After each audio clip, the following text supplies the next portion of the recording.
You might once have known tonight's guest from her personal funny stories on This American Life or The Moth. As of last year, you might have known Starlee Kine as the woman measuring Jake Gyllenhaal on Conan after her Gimlet podcast mystery show went big. So to talk about storytelling, mystery, and how you get secrets out of Phil Collins, please welcome Starlee Kine.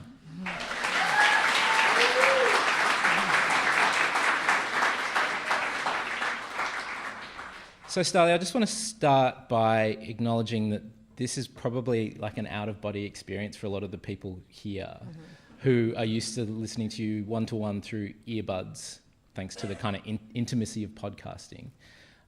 How aware of this kind of intimacy are you when you're kind of crafting stories? I mean, I know it's a thing. People tell me about it. Are there things that you like avoid, or that do you have discussions about what should go and stay based on sort of how people are listening? Like in terms of intimacy? Yeah, in terms of, I don't know, tone or like, I mean, there's stuff I'm taking out and putting in all the time, but I feel it's more about kind of in Mystery Show about the rules of the show and the persona of me in it. So that's more what dictates. I like that you can, in audio, you can play with it where you are, you can switch from like third person to first person sometimes, and I like that. It can be a story about the mystery, and then I can suddenly address the audience and say, like in the Jake Gyllenhaal story, if it helps you like pull the calendar pages. And I think that's really nice about audio, that you can do that. And I think that only works if you're, I guess, aware of that intimacy. And how about the relationship that I guess you have with the listener in what you share? I keep waiting for the lights to go up on them, but they're just going to stay dark, huh? It's all part of the mystery. Yeah, There's going to be a big reveal at the end. The intimacy of kind of what you reveal about yourself as well. When do you know that something from your life is worth kind of sharing, I guess? For Mystery Show or well, anywhere? In general. I mean, I guess, these people, like if they're massive nerds, they'll know that you're a failed child star and that you had your vacations in the Disney motel and all those kind of things. Like, how do you know those moments are the right moments to share? I don't know, actually. I feel like so much of that was because This American Life said it was the right moments to share, and so I just trusted them. I mean, I have a really hard time.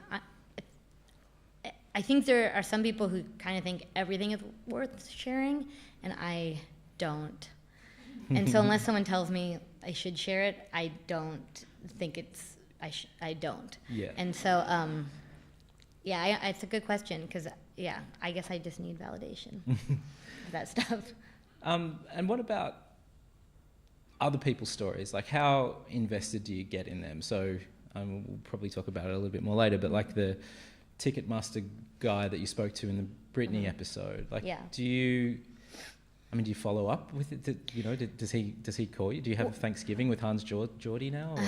I don't know how to get a hold of the Ticketmaster guy, and it's really upsetting me. Like, I want to find him. He knew he was being recorded, but I don't know if he's ever heard the whole story, because I couldn't get his name, his last name, or his number, because he can't give it out because it was a Ticketmaster customer service call.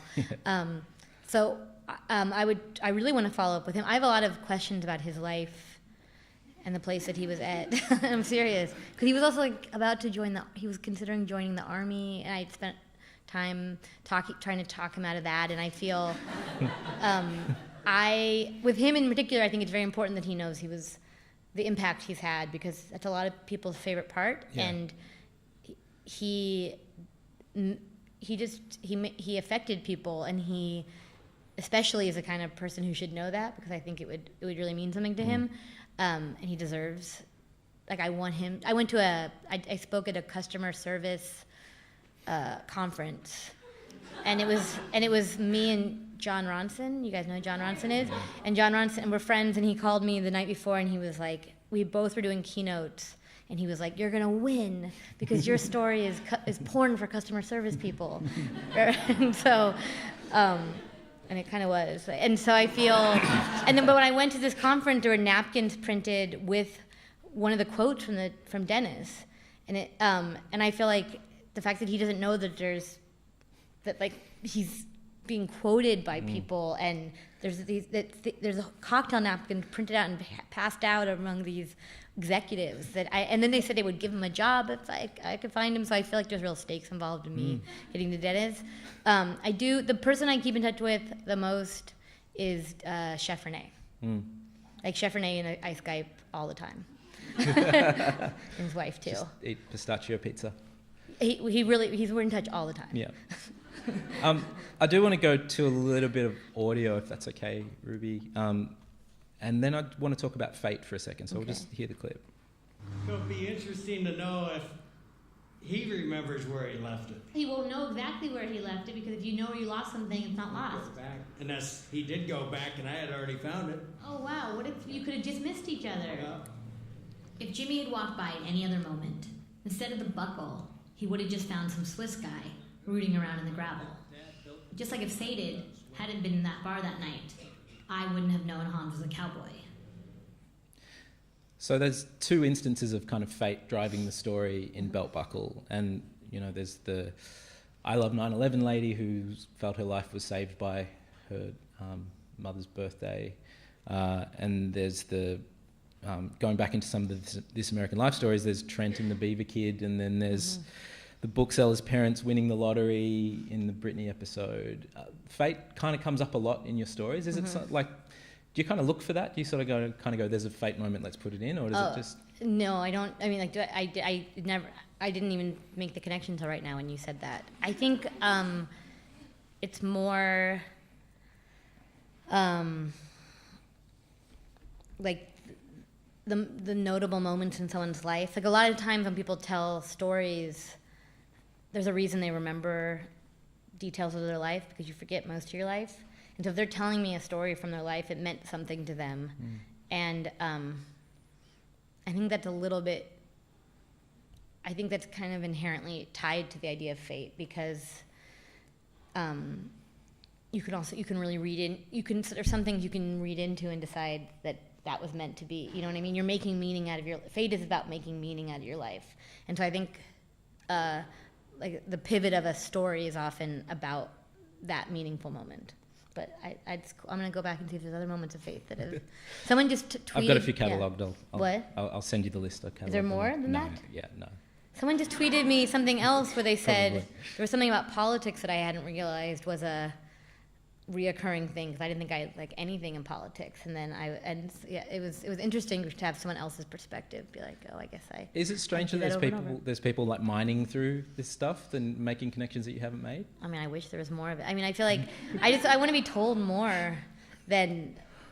I would love if someone was just was really analyzing it and talking about if I repeated words, or I mean, but I would want them to be a completist, like to have everything I've ever written and to be cross-referencing. Like, I feel like there's only a handful of radio stories. There's not. I could probably remember what's going on in there. Yeah. But I want him to like find my every Facebook post and all this everything. Yeah. It sounds like a challenge, people out there. I'm interested in kind of the tenacity that kind of great storytelling takes as well. Like, how long is too long for a story for you before you kind of go, there's not a story here? Oh, for a mystery, or for what? For any of the sort of audio storytelling you do. Oh, I mean, I don't think there's ever too long, other than you can lose enthusiasm for a story. But then again, I mean, I made the pilot for Mystery Show 2 years, I think, before I started working at Gimlet on it, and that was definitely a case where I'd made it, I was excited, and then I put it away because because no one wanted it. And so then I feel it's really more of a mental thing, unless you're constantly. I think you can. I don't think it's necessarily you can work on a story for too long. But I think if you work on a story and then stop for too long, it's really hard to come back to it. I read somewhere that the Jake Gyllenhaal story took you like 2 years or so to chase up. Is that? Yeah. Well, I mean, true? I made that pilot. I interviewed David when I was first coming up with the idea for the show, at least 2 years before. And then when I was after Jake that whole time. So I feel, But also in Mystery Show, there's not supposed to be there's never a hard stamp on the time. It's always supposed to be open. Until it's solved. Yeah, but even until it's solved, but even afterward, I'm not like, that took how long? Because you're supposed to feel it's really important to feel the passing of time, I think, when it comes to solving a mystery. But I try not to ever pin it down to a time frame. Like, you never know if some of them take it's kind of impressive that it took that long to find Jake Gyllenhaal, and other ones took shorter, but like, I don't want to. I feel like as soon as I start assigning weeks or months or years, it could diminish others, and I like it being this. I like it feeling almost like a superhero world, you know. So you like some mystery about Mystery Show? Yeah, but I think it's also part of the tone. I see what you did there, but I feel like I think it's really important to the tone of the world of Mystery Show. Yeah. That rule. You brought up I'm assuming your friend David, who you sort of kicked off the Jake Gyllenhaal mystery there, and I think there's an interesting thing about Mystery Show where, in a sense, you're telling other people's stories, and it's their mystery to be solved, other than the Vanity Play one, which was yours. How do you know kind of how much of their story to use and how much it's your story, and is that something you work out during the process? For the client part, like how much of well, David, I mean, I would have, like, he's the kind of person where everything he says makes me laugh, so I feel like I wanted to use as much of him as possible, because it would have felt like I was throwing, like, diamonds away, you know what I mean? Like, it really does, it felt too valuable to not use as much as possible. And I like that about Mystery Show, that it's not, the episodes can be different lengths, so it really is about what feels right in the rhythm of it. And there has been, like, there was stuff of David's that was funny that I had to not use because it just slowed it down, even though individually it's funny. It's very kill your darlings kind of thing. But I don't know. It seems, that part seems very easy to figure out. Like, if there's an update, if when I update them, they say something happens that moves the story forward. Like, I know the clients are always in the beginning, but when they come back, it depends. And so, like, with David Reese's story, with Jake Gyllenhaal, I gave him an update saying that Jake Gyllenhaal wouldn't tell me his height, and then he, like, screams. And so that was obvious, you know, where that went. And the only time I haven't put a client at the end was the belt buckle one, because it just didn't feel right to go away from that world to return to the client. I still question it sometimes, because it's you want to set up a structure when you're. I like to do structure, but I also feel like having a structure allows you to depart from the structure. There are a kind of, I mean, you just mentioned there's the sort of structure of Mystery Show. There are sort of rules and conventions of mystery that you're using there. Like, where do you sort of draw that from? Did you kind of go and read a whole bunch of Hardy Boys books, or Agatha Everyone brings Christie? up Hardy Boys to me. Like, I don't think I've ever read Hardy Boys. I really don't. I feel like I should now. No, I didn't. I did. It's when I first thought of it, I read a little bit of. I like went back and kind of revisited some Dashiell Hammett and Raymond Chandler. But is that not right? Every time I say them, I'm like, am I getting them confused with the characters? Like, am I morphing it all together? Dashiell Hammett's the writer, right? Yeah. So then, but I feel like more. I did it. I'm doing it now after the season ended more than I was doing before, because I think I just wanted to. I didn't want to mimic the voice of that stuff, and I knew what I liked about mysteries, and so I wanted to be able to like to channel it but not copy it, and I was afraid it would be like parody if I was reading a bunch of old mystery books, and then it's very easy to slip into that. How tightly kind of plotted are the episodes before you start kind of capturing audio and things like that? Oh, before I start capturing audio?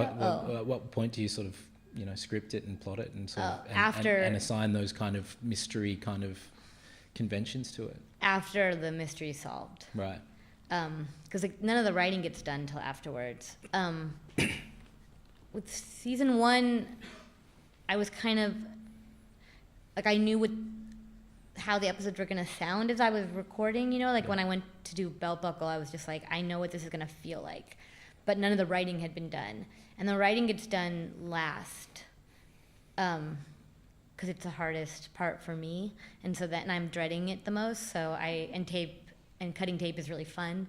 So I'll cut the tape and then write. And then what I liked about Mystery Show was there was so much, because before with This American Life, you have a producer, and even if you're making your own thing, you cut your tape, and then you don't really change the tape much once you start doing the writing. Like, they're pretty much like, you have your actualities, and then you write your script to them, and then the language of the script changes, but the tape doesn't change that much. But with Mystery Show, I was working on it so much, and it was me cutting it all, and I felt like I was really, really, really like massaging the tape and the language at the same time by the end. You know what I mean? And they were really, really working with each other, and that was fun. Did you have instances, being that you were kind of writing after you'd captured the tape, that there was things that you felt that you'd missed, or questions you'd wished you'd asked? No. I never felt. I felt like I wished the recording had worked on the I Love 9/11 episode, even though that was like, I could not have tried. It was recording. It was recording, and I have this app that records phone calls, and I have that. The phone call is there. It's just silence, and it just shows me this silent phone call. And I know another writer who used that app for something, and he had the same thing happen, and it's like mocking us because it's all there, and you listen for like 27 minutes, but it's silence. And I've listened to the whole thing. Have you given it to like weird computer hackers to try and Exorcist? I feel like I don't know. It makes me feel really insane because I also, not only that, I had my kit with me because I pulled over when she called me, and I had my kit. Not only did I use my phone, I had the kit, and I put it on speakerphone, and I recorded using my kit and mic, and that also didn't record. So then I was like, for a while, convinced I had made it up. Like, I just thought, she's not real. and because it was such, the whole story was so strange, and the fact that she was so nice but wouldn't call me back for no reason other than just it didn't occur to her was so. I've never had that experience, and so. But I wasn't. No, I never. It wasn't. I don't think I ever. I wished after Britney that I had asked Fee about the book, because I spent so much time with Fee in between. But now I've actually emailed Fee, and Fee really likes the story, and Fee doesn't remember. Well, she gets a nice big kind of.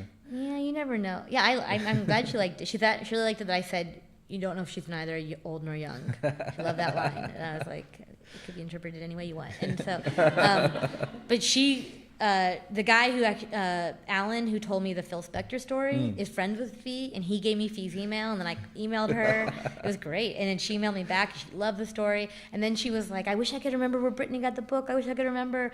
And then I was like, why can't you just, it made me think that maybe they don't ever talk to each other. I'm like, why don't you just go ask Britney then? Because it was a really long email she wrote me.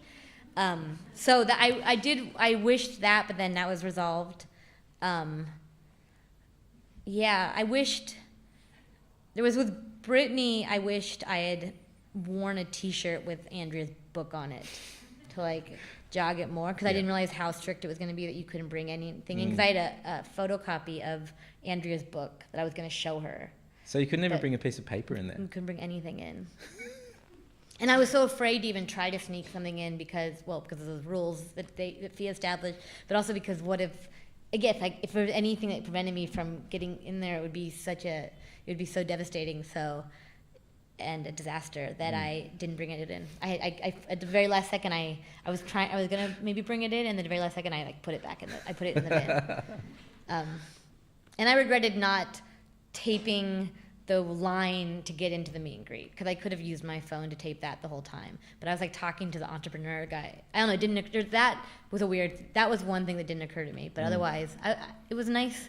For the most part, pretty regret-free experience making the first season, because it was so. I couldn't believe I got any of the solutions. Yep. that definitely like overwhelmed any doubt I had. Or regret. You mentioned Alan and the Phil Spector story. Yeah. There are some amazing kind of asides, and I think we can probably treat Dennis, the Ticketmaster guy, as an aside. So maybe it's a good time to have a listen to a little bit of that conversation. Number 2, Brittany. I like to ask questions. I got that feeling. I mean, that's a good thing, because, I mean, you're curious, and, you know, more people should be curious about other people and just not focus on themselves. You have to be the kind of person that you would want someone to be attracted to. That's true. Because if you're not, even if that person's attracted to you at first, if you don't believe that you're worthy of that person, they're not going to stay interested. That's my problems right there. You don't think you're worthy? In a sense, no. You are. You have to believe that. Yeah, but I've made a lot of mistakes too. Who hasn't? I think you think you're not going to get happiness, and so the only way you're going to be able to feel stuff is sad stuff. Yeah. You can get addicted to a certain kind of sadness.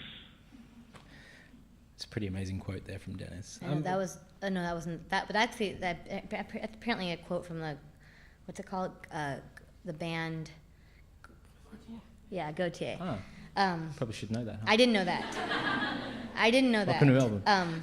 But people have told me. I also didn't know it was called Gautier until like the other day. Yeah. So when do you know that Alan launches into his Phil Spector story, and you're kind of like, well, here's 20 minutes of tape, that you're kind of going to go, this is worth a diversion, and to kind of throw away the rules of the mystery or the structure? But I don't think it's throwing away. To me, that's not throwing away the rules at all. Because to me, mysteries are about the dead ends before you get to the answer. I mean, like, that's every mystery we've ever heard. Because if you haven't heard it with the dead ends, then it's not a mystery. Then it's just you heard about a crime that got solved. You know what I mean? Like a mystery is like the path to the mystery. And if everyone was the answer, then it would be different. And so that to me that's what those are. I mean, not all of it. I think Dennis is fully on the route to Britney. He actually doesn't feel like a tangent because he's so in keeping with the theme of what that episode's about. But I think it's supposed to feel like Alan's supposed to feel like a variation of a you guys have Law and Order here? I feel so bad that I'm asking those kind of questions. It makes me feel like it probably is so obnoxious to assume. It's only with pop culture. I wouldn't ask if you guys had like Kleenex or something. Like, I just feel like I just don't know which pop culture translates over. We have democracy. We have clean water. Yeah, I know that. I have socialized healthcare. I got it. But I feel like I just don't know which ones. And Law and Order.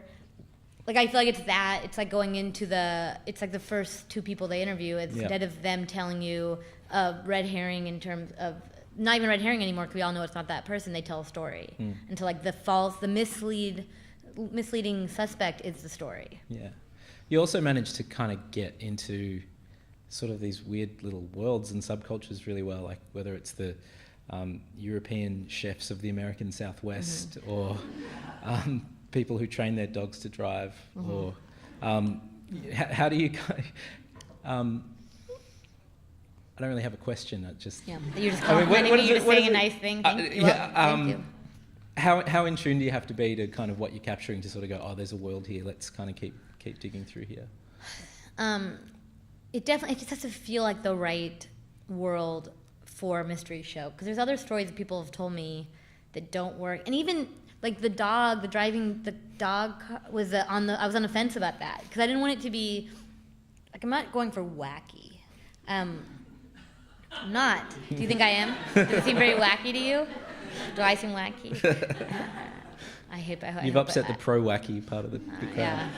I hope that's what that is, instead of him like being like, you are so wacky. I don't want to be wacky. I don't. I wanted to feel like anything is possible in the world. That's what the World of Mystery Show is. That, like, if you just look hard enough, you're going to uncover this world of expat European chefs in Phoenix or a dog driving a car. But I feel like it has to be, in order for that to work, I think it has to be sincere and like the person's not trying to show you that there's wonder. You know what I mean? Like the 911 operator, I feel like she kind of she's just like tucks it into this world of this very somber, serious profession. And I don't know, that worked, but I'm always wondering. Like there's a lot of stuff that I throw away that I think maybe I would have used before, or definitely other shows would use. Yeah. And so I feel, and I worry sometimes that I'm getting too. Because with the second season, I feel like it's actually harder for me to kind of gauge what belongs, and than it was for the first season. First season was very clear to me. Why is that? I think because I don't want it to be like a bit. I don't want it to be like, oh, now we've established it's the show with the thoughtful real people and the weird stories that you go off into. Like I don't, because that's not what I'm trying to do, and there is a reason for all of it, to me at least, in the first season. And so I think it's kind of amazing how quickly something can become a thing or a bit and I don't want that to happen. Is there anything you can share with us that you've thrown away that was really kind of hard to throw away? Hard to throw away? What did I throw away that was, I'm trying to think, from one of the episodes you guys heard? There were definitely like moments. There was a part it's not hard once you hear it, because like you really do with radio. It's one of the reasons why you should give yourself enough time to really hear an episode before you put it out, because hearing a whole episode straight through is so different than when you hear in its parts. There was this part that I loved, that Andrea was really hoping that Mel Gibson had given Britney the book, because she had like heard that they were hanging out around that time, and she thinks that he was like trying to give her advice about how to pull herself back together, and she just really liked the idea of him giving her a Jewess's book. That was like so funny to me, that tape. And I never would have thought it was going to get cut out. And then like right before the episode came out, we cut it because it just slowed it down. I'm trying to think if it was actually like a character or anything like that got taken out. I don't think there was any major people like that. I don't think. Yeah. I want to talk to you a bit about interviews and your interview technique, and kind of how you get what you get out of people, and not just the regular people. We might have a listen to your interview on the This American Life story, The Breakup, where you're chatting to Phil. Has everybody heard this story? Everybody has, yeah. Do you guys have Phil Collins here? Yeah, Starlee writes a torch song for her ex-boyfriend and runs it by Phil Collins. So we'll hear a chat with Phil Collins, just a little bit of it. No, without that stuff, I wouldn't have felt the things I felt that made me sit at a piano night after night, day after day, writing stuff, yeah. Did it help? Well, it helped in as much as, it's kind of, well, when she is this, it's all going to be okay, Really? Is that what you thought? I did, yeah. Foolish, huh? But, I did.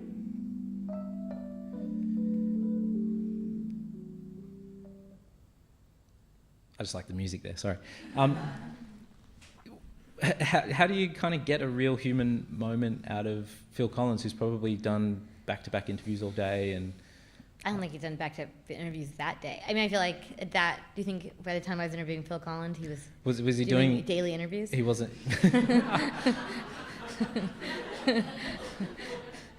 Maybe not. I mean, I guess he had things to do. I'm sure he had things to do in his day, but I feel like I don't know if it was like it wasn't like an album that just dropped. No, okay, fair enough. I mean, I don't know. That was like one of the easiest interviews I've ever done. I mean, it was so clear what I wanted to talk to him about. I was so sincere with. It's funny when you talk to celebrities and you're not trying to get the stuff that people are normally trying to get out of them. Yeah. And the same thing happened with Jake Gyllenhaal, where they had told me before, like, you're not gonna ask anything personal, right? And I was like, no. And And like then he wanted to stay on the phone, and I was like all I wanted to do was get his height out of him. That's it. I didn't want to hear. He could have told me anything, and I would have been like he could have been like, I'm married to the Queen of England, and I'd just be like, I don't care. I'm getting to this answer. Like, and so with Phil Collins, it was just like I really wanted him to make me feel better. I felt sad, and I needed Phil Collins to not make me feel sad. And it was like so that's what we had to do. So that was like, it was kind of like it drove the conversation, and I wanted him to like my song. But I don't know, but I think they can pick up on that you're not trying to get them. Yeah. And that's really important. And I think you have to really have a sincere reason for any interview.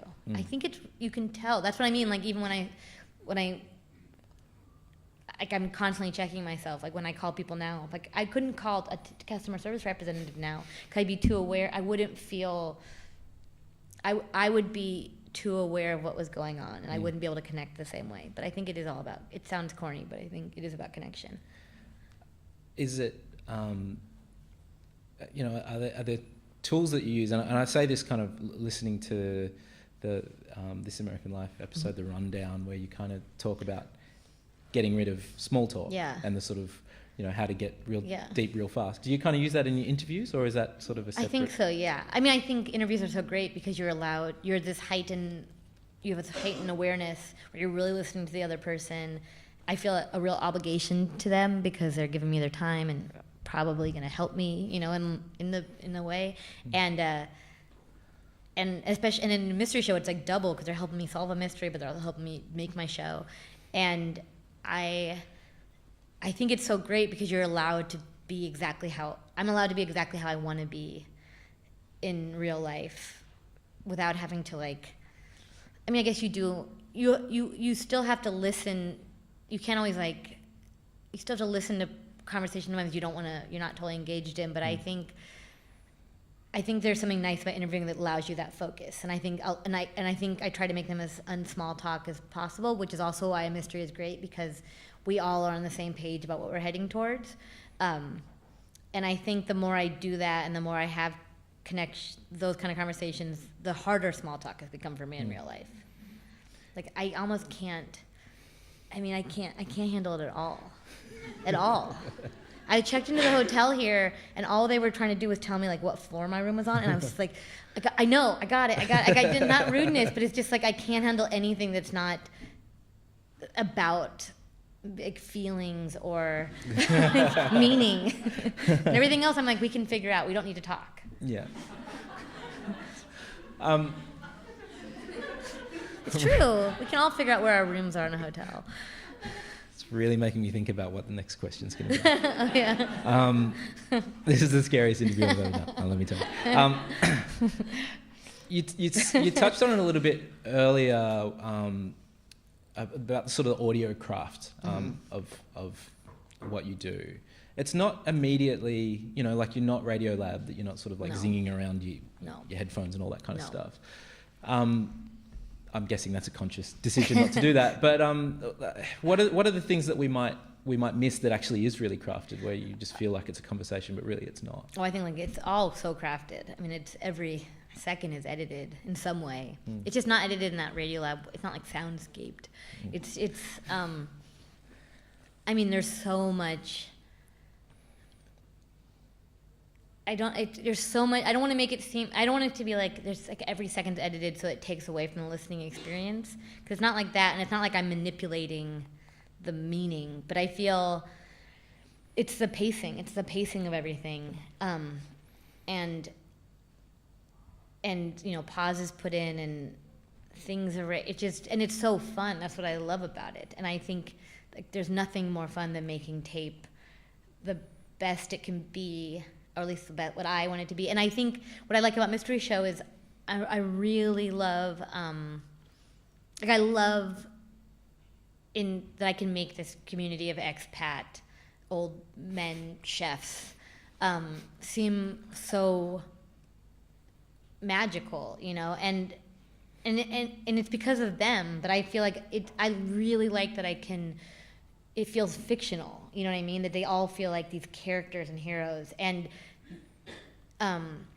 that's like a use of tape that I feel like I haven't really been able to do before. Like where I just like I can picture the world I want it. I meet them or I hear one of their stories in Mystery Show, like someone I'm talking to. I know what the world feels like, and then it's like getting the tape to that place and conveying what it feels like to me, and that's super fun. How much do you know? How do you know how much to kind of reveal and how much to hold back when you know, without kind of spoiling that magic, I suppose? Right now, you mean? Or right now? No, when you I mean, an example for me is I hadn't seen what the belt buckle from Belt Buckle looked like until the other day, just researching for this. And I didn't mean to. I was just wanted to listen to the episode, and I had my image search on, and it came up, and I was like, ah. Oh, but I don't. You think the belt buckle spoils it? It's so good. It just wasn't how I pictured it. Oh, but it's better, isn't it? I thought it'd have more colour. Really? Yeah. Which part of gold is colorful? I don't know. Yeah, that's a good point. I mean, the eggs have color. They've got a bit, but yeah, I mean that's just color. one sort of one detail, I suppose, that I had pictured in one way that, you know. Oh, it's funny because I don't put many pictures of Mystery Show up because of that. Like I don't want it to get in the way. But I felt with the buckle, it was so great. To me when I saw it, it looked better than I had pictured, and the picture of it, I think. Sorry, I think it's a real thing though. I mean, I really try not to interfere with that. People write to me all the time and they're like, put more pictures up. I think the Gimlet website is terrible, and like there's no place to put pictures anywhere. And I don't like that stuff. I have some for the Cotter one, and I don't like even it living in there because it just feels so sloppy and misshapen, and there's like a caption hanging like in the middle of something. Like I just do not like it. And so I'm really conscious of it, and I feel like a few people wrote and said they wanted more images. Yeah. And then I was like, I can't do that because if I did it, I'd have to like make a site that was as like its own thing, and I don't want to step on it. Yeah. Yeah. How does the process work as far as the investigation part of it? So we've talked about all the stuff that comes after you've got the tape, but you know, how many mysteries are just ruined by the first Google search and kind of going, oh, that's the answer, there you go. Oh, like 15%, I would say. It's such a bummer when it happens, though. Like, it's such a bummer because it's always the ones that are the really good ones. Has the internet ruined mystery? Are you trying to kind of steal it back from the internet? I don't think, for the most part, they're not online. But I feel like there has been a few where it's been really good, and then you're like, it's such a bummer when you find it. And I definitely make sure that it's not there. Like, I knew with the belt buckle, obviously the answer to Hans, like why Hans, how he lost it was not online, you know? But definitely, I don't think the internet's ruined mystery. I just think every time it happens, it does. But it also is the same reason the rule exists for it not to be on Google, because it's so boring when you find an answer to something online. Like, there's nothing exciting about it whatsoever. Are there any kind of moments where you've done the months of research and you go, you know, I probably could have found it quicker if you know. I mean, I do use the internet to find find people that are involved. Like, like after doing months, I could have found it quicker online. Like, have I not Google searched enough in the beginning? Yeah, or No, I mean, but the Cotter one, definitely, I think there's more examples of a knotted jacket that people like to send all the time, and I think that we missed. That was a regret, actually. Was that I guess in was a wrestler who's got a podcast? Yeah. You know it is. Where's the Gautier guy? Do you know that podcast? So like Jesse Savage maybe, or somebody, a big wrestler. Somebody's yelling out. Who? Yeah, Jesse Ventura. Does he have a podcast? Okay. I don't think that's the guy you spoke to that does the song. No. There's one I didn't speak Jesse to. Ventura. Yeah. One of them has a podcast. Sure. Is it Jesse? Maybe it's Jesse Ventura. It's somebody good. And what? Yeah, Stone Cold Steve Austin. Yeah, him. Yeah. Stone Cold Steve Austin apparently has a podcast, and I guess he talks about knotting, like pant legs in a podcast. And I feel like if I had talked to him, he would have said it was a wrestling trick, and then and Elmer was a wrestler, and I that makes me really bummed out that I didn't know about that. How many people do you have investigating for you? I know you sometimes use the word, like you sort of go, Eric, my investigator. Yeah. Like, is it kind of like, do you have a team of gumshoes? And how do you become one? And do you need any from Australia? I think I don't know. It's kind of a thing that I'm trying to figure out, like what the role of the investigator is. It changes. I don't have any dedicated investigator right now. So, but it's hard to know what the qualifications are for it, because it's this double thing where you also have to be good on the radio. And so it's really a challenging show in that regard, because so much of it is me having to do it firsthand, the research, like the Ticketmaster call. And once like the Ticketmaster call happened, I was like, oh man, this sucks, because I'm gonna have to. There's no getting around this part. I mean, it's great, but that's what makes it so time consuming, is how many calls that I personally have to make. But I've been thinking of enlisting. Well, never mind. Let's wait. We're going to go to some audience questions in a second, and I have a feeling that somebody's going to ask it, so it might as well be me. Okay. I'll take one for the team, guys. No. How's season 2 going? It's rough. It's going very rough. No one ever asked me how it's going. They just say, when is it? Where is it? Why is it not in my inbox? Why is it not here? And then they apologize, because everyone's so nice who listens to my show.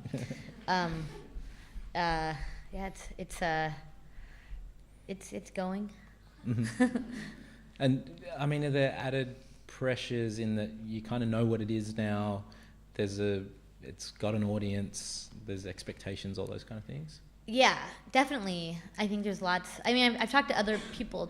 Funny, because now there's all these people in their season 2. Serial season 2 came out, Invisibilia season 2 is about to come out. Like, I feel like I now know. Like, there weren't seasons of podcasts before this, you know, and all of them. Well, I didn't. Yeah, all of them. When I talked to them, they were like, season 2s are really hard, right? And it's interesting because it's this thing where, if season 1 had kept going, there's mysteries that I could have used that I can't use in season 2, like that would have fit into season 1, but you can't it's like a whole different thing to think of a different season. So that was something I didn't quite anticipate. And then, it changes. It changes knowing that people are listening, and I don't know. I think of it so much like a TV season that I feel like it has to have its own feel. Like, do you ever get the feeling like that you wish you'd been sort of looser with your rules in some ways? No, I never think that. No. I think about the solving? No, just about the structure and kind of having its own, I don't know. No, because I can change that. Yeah. No, that I feel like I don't. No, I think the rules are really good. Yeah. I'm really happy I have rules. I really am. I think it's really, I think they're what made Mr. Show possible. Once I established the rules, not even the ones that you guys hear, but like my own rules about like what I'll use and what I won't use, and how things are done, I feel like it actually like totally freed it up. So no, I don't worry about that. It's more figuring out. It's just more like you have to be kind of true to each. You have to be true to what the story is, and that's different in the second season. G'day. Hi, Starlee. I have a question for you about, as a storyteller, like, where are you getting your juice and your inspiration from at the moment? Like, what do you like listening to or reading or watching that's, inspiring you as a storyteller? I like TV. I do. What have I been watching lately? I like Lemonade. The album Lemonade's inspiring me a lot these days. It really is, tremendously. I'm not kidding. Isn't it? You guys all love it? That's really a big. I haven't had like a musical inspiration in a long time. I love it. What about the visual album? I haven't watched the visual part. I'm gonna watch it. I'm gonna watch it as soon as I get home. What? You're missing out. I know. You know why? Because I didn't know. Because the last time it wasn't that great. The last time, with the first album, did you like it a lot? The videos for the first one? Yeah, right? And so like I was like, I didn't know that it was so essential to watch it because it was different. It's different. And then by the time I figured it out, I was coming here, and now I actually like the whole time I've been here, I've been like, should I just like be watching it? Because I have HBO Go here, and I can do the I shouldn't. I can like make my computer think I'm in U.S. while I'm here. So shut her down, guys. yeah, but it's being recorded. But I feel you shouldn't confess to a crime. To crime. Well, yeah. On any, but I feel, yeah, I'm going to. But I feel like this listening to the album, like it's the best story in the world, and so I feel like it's really good storytelling, and so that's very inspiring. I'm trying to think of what TV show I've been watching right now that's inspiring me. I love Game of Thrones so much. Don't tell me the new episode. I haven't watched it yet because I'm in this country. But Breaking Bad. You're Breaking I Bad love fan? Breaking Bad, but I feel like that's like from the past. Yeah, that's my favorite. I'm rewatching it at the moment. That's so my it's most current. inspiring of all the TV show, of all the narrative like episodic structures. It's my favorite. It's like what I think I learned from the most, and I've in my way applied it to Mystery Show. Seriously, like I feel I've never thought about anything more than the structure of Breaking Bad. Wow. I love it so much. I'm rewatching Because it. it's a genius about pace. Sometimes it goes really fast sometimes, and then it slows down, and it switches perspective, and like it makes main characters minor characters and minor characters main characters. It's the best structure of all time. You rewatching it? I've rewatched it. It's good, right? I think it holds up. The moment where Saul, it was like the first Saul episode, and almost one of his first lines is, "My name's actually McGill." But and you kind of go, oh, they knew it from the start. Like they kind of had his whole backstory. They probably had, yeah. I think they're really good. They have a podcast. Have you heard it? It's like one of the best. There's a Breaking Bad Insider podcast. It's like the best. The Insider one, no. It's Vince Gilligan's in every episode. I love it so much. I learned it tells you all these little details. It's great. And but I feel like they were really good about problem solving. Where like Tuco was supposed to be on the show the whole time. He was supposed to be like a bad guy the whole time, and then he had to go back to the closer. So Gus had to be invented, and Gus is even better. Yeah. And so I feel like every time they are in a jam, they come up with an even better solution than what would have the original problem. And so that I feel like is really good. Is the best storytelling. And I think it holds up more than Mad Men. I was rewatching Mad Men, and I was like, oh, that's good. Interesting that I didn't love either of their first seasons though, Mad Men or Breaking Bad. Oh, I love the first season of Breaking Bad. I think it's perfect. Okay. But the first season of Mad Men is not perfect. Yeah, no, that one you rewatch clunky. and you're like, basically just having sex with lots of women. Yeah. Yeah. Yeah. Another audience question that will take us on a fantastic tangent. Thank you. Hey, what's up? I'm just wondering, you said that the audio editing part was fun for you, but the writing was hard. Yeah. So I'm just wondering, why is that hard for you, and kind of what do you do to deal with that anxiety and get over that hump and start doing it? Yeah, I have such fear of the page. I do not like, I like writing once you've done it, and I like editing, I like going back, and it's really fun when you finally have gotten through it, and then you know what to do, and you fix it, and then you get all these ideas. But starting writing I'm terrible at it. I really dislike it, and I don't know how you get over it, because I never get over it. It's every single time, and I wish I could fix it, but I can't. So I can't even give advice about it, other than the only advice is you have to force yourself to do it, and you have to let it be bad in the beginning, because it's always gonna be bad in the beginning, and you have to just, if you don't let it be bad in the beginning, it'll never be good. But I think you should stick with it till it's good too, because I think maybe maybe other people let it be bad, or they start off good, but for me it starts off bad, stays bad for a long time.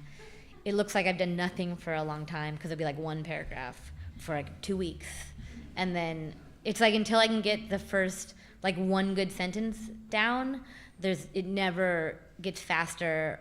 And then once I get like a sentence that feels like the tone of the show, then the rest of it goes pretty fast. But it takes forever to get to that sentence. With it being kind of that hard for you to do, like is it equally hard to sort of avoid formula and sort of, tricks to get through that point, or do you sometimes use tricks to get through that point? Well, what's funny is, so like with Mystery Show, what happened was, it's when I realized, like, I couldn't do This American Life tricks anymore. Because like what happened in the beginning of Mystery Show was, like, I was writing it like This American Lifestyle scripts, and then they like weren't working, but they were like really easy to do because I know the show so well. And like what was happening was like those felt like first draft as opposed to like things that had in the past been what I would have thought would be like the final draft was like my first draft suddenly for Mystery Show, and none of it was working. And I realized, and that was what was kind of scary, was because it was good enough where it could have just gone out into the world, and then it just felt so wrong to me. And then I had to really labor to make it. It got to the point where like anytime it looked like something I had written for This American Life, it felt I had to change it.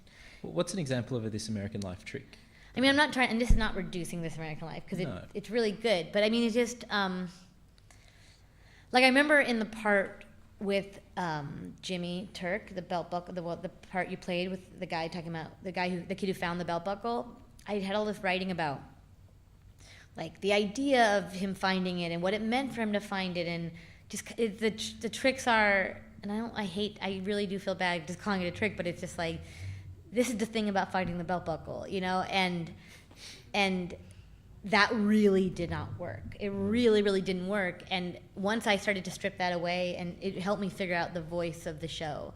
And that part got easier as I was going on, but then there'd be like stuff that I came across that I didn't even realize I had to Mystery Show out. Like there was a part in Cotter when I was introducing, when you hear the three people talk about the lunch boxes, like the people who work for Elmer, and it's like a lot of tape. Yeah. And introducing them, I like introduced one as, like, she was like, if Elmer was Don Draper, she was Peggy. Then there was the kid next door, and then there was like the late in life friend. Yeah. But like before that, there was just these things that was like, this is Beverly, this is Joe, this is I forget the other guy's name, and it didn't work. It sounded so wrong, and even that would have been, it's not even, you don't even think of that as a trick, but like suddenly I was like, oh, you can't just like ID people.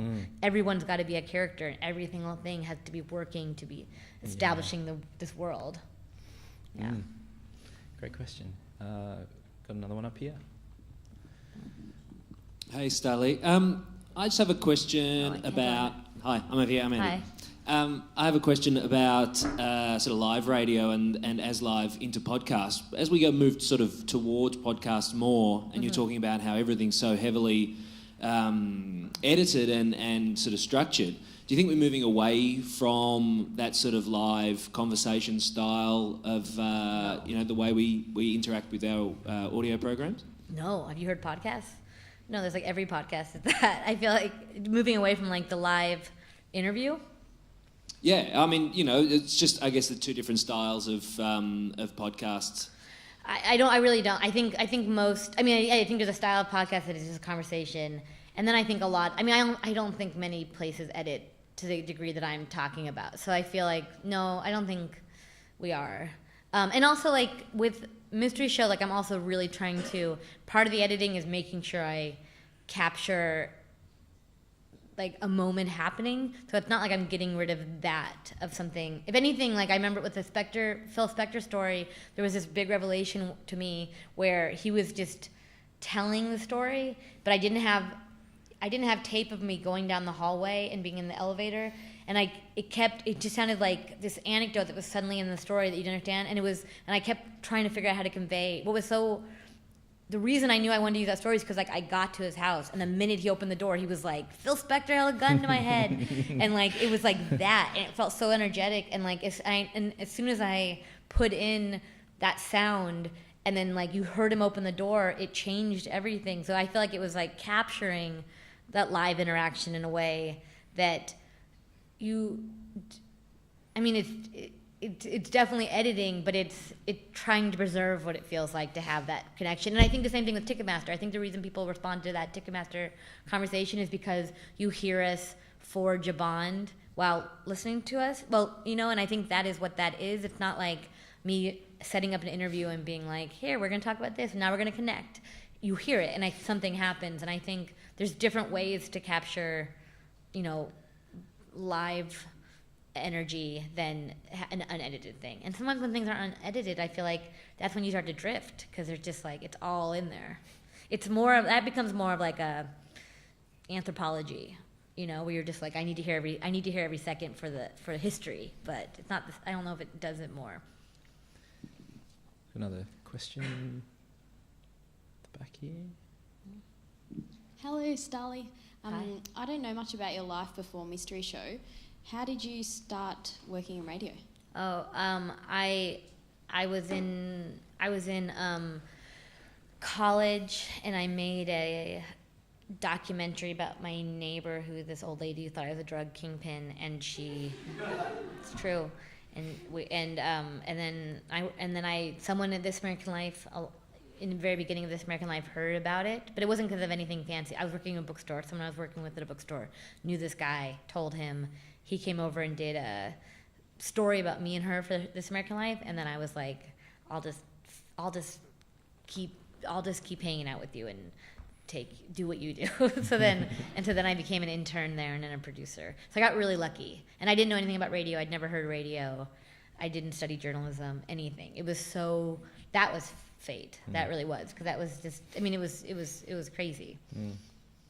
What did you study? Like playwriting, screenwriting. So it's still writing though. Yeah, so. I was always afraid of writing, and I never finished anything. It's so dumb, because now, like, it was such a dumb major then, and now it'd be such a practical major now, because everyone's working for TV. So like, I did everything in the wrong time. It was writing, but I never finished anything, and they were bad. And even that movie was probably bad. I think it had a lot of chutzpah that I just like made this video. We were upset. I like would stake out. She would put up signs on my front door saying I sold drugs, and she would be really fast. She was really old, and her door was here and my door was here, and she would like open her door and like put it on my door. I would open the door, take it off, and like by the time I shut the door, she'd put one back, and I could never catch her in the act.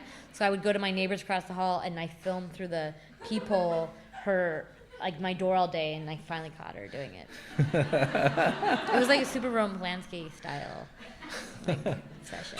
I think we've got time for one last question down here. You mentioned how you had Mystery Show piloted for 2 years and you're not getting anyone picking it up. Yeah. What was that frustration like? I mean, I was like done with radio. I was like, I'm done. I don't care. I did feel like it was really frustrating because I had made this pilot on my own, and like someone had told me that the BBC was looking for new shows, and I was really kind of like aimless and not knowing if I wanted to stay in. I was doing like this stories for This American Life sometimes, but nothing was regular, and I was tired of looking for stories, and I didn't want to, like, I didn't have any like more breakups to write. I don't know. It was just like hard to figure out what to do, and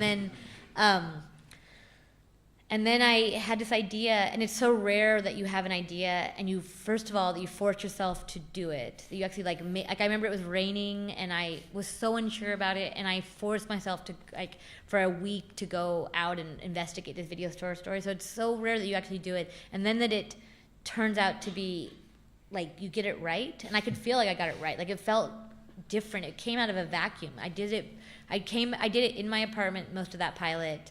And like all by myself, and like just kind of like I would cut the tape and then record a line of script. I'd record the script and then put the voice tracks in, and then I would not like that, and I'd go back into I'd pretend they were different rooms, like there was different quality of the rooms, even though there wasn't. And I'd go into my room and like re-record the line and put it in. Like I felt like it was like rare for me to like be that driven by just an idea that no one else has like given the stamp of approval about. And I did it, and I made it, and I made it faster than anything I'd ever made, and then everyone liked it and no one knew what to do with it. And so then it was just like on my computer, like just there, you know? And if podcasts hadn't become popular, I mean, it would never have been heard. And so it was frustrating and weird, and then but also like very, you know, triumphant when it saw the light of day. I mean, it's like one of those stories where like suddenly that you dust it off, and then people liked it. So that was nice. Starlee Kine, we're very glad that somebody dusted off Mystery Show. Thank you very much for joining us tonight. Thank you. Ladies and gentlemen, Starlee Kine. Visit wheelercentre.com for the best in books, writing and ideas from Melbourne, Australia and the world.